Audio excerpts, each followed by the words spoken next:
Hello les amis, j'espère que vous allez bien. Bienvenue dans un nouveau moment phyto. Je vous accueille en intérieur aujourd'hui, c'était un petit peu compliqué, j'espère bientôt à l'extérieur.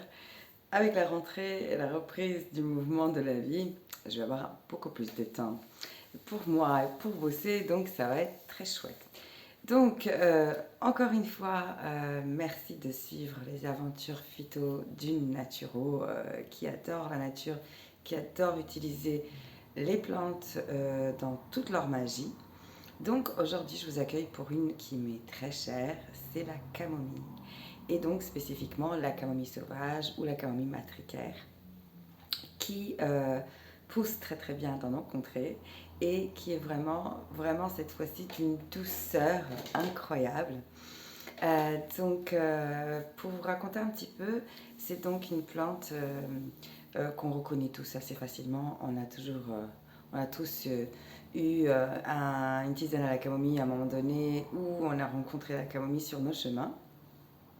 Et donc, c'est ces petites fleurs qu'on utilise et elle va être super sur plusieurs plans, comme beaucoup de plantes. Donc, aujourd'hui, je viens vous raconter un petit peu mon histoire avec elle et c'est spécifique.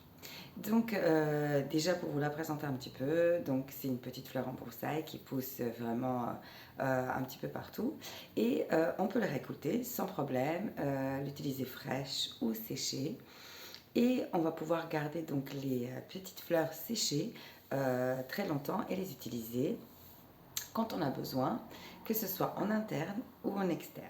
Donc elle est composée de tanins, de mucilage, elle a un petit peu, ah oui, flavonoïdes, donc elle est anti-inflammatoire.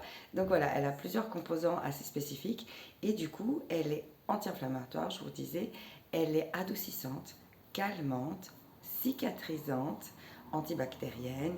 Donc elle est super chouette, comme je vous disais, sur plusieurs plans. Pour mon histoire perso, avant de vous raconter toutes ces possibilités à la camomille, je la connais depuis que je suis gosse aussi, et donc ça a souvent été au départ, donc une tisane le soir pour se détendre, ou souvent en soin de la peau ou des yeux. Quand il y avait un souci donc au niveau des yeux ou une irritation ou un début voilà, de problème ou une poussière ou quelque chose, on faisait une tisane à la camomille, on mettait une petite compresse de coton dedans et on appliquait sur les yeux pour calmer l'irritation ou on rinçait avec la tisane. Et donc c'est vrai que cette camomille, il faut que ce soit assez pur, on passe dans un petit linge pour pas qu'il y ait de débris de fleurs bien sûr, mais c'est vrai que c'était quelque chose qu'on faisait assez naturellement. Donc elle va vraiment être cicatrisante, adoucissante et antibactérienne, d'où donc cette aide sur les yeux. Et elle est très douce. Donc elle apaise voilà, énormément. Elle va être super pour le digestif aussi, de la même façon. Elle va apaiser notre digestion, notre intestin, notre estomac, les aigreurs, les douleurs. Elle va calmer super bien notre digestif. Elle est vraiment détente sur les intestins et sur l'estomac. Ensuite, elle va être, donc je vous disais, cicatrisante. Donc, elle va être cicatrisante aussi sur des cicatrices, des petits bobos, sur la peau, sur des irritations. Elle va être calmante, donc pareil sur les irritations voilà, de sécheresse ou d'autres. Donc, sur la peau, on compresse. On peut en faire, comme avec la pâquerette, des huiles. Alors, j'avance trop vite, je voulais vous dire, donc si j'ai tout fini, donc elle est anti-inflammatoire, donc digestive, calmante, adoucissante, cicatrisante, donc vraiment un large spectre, que ce soit en intérieur ou en extérieur. Et donc, comment on peut l'utiliser? C'est ça, je suis allée directement.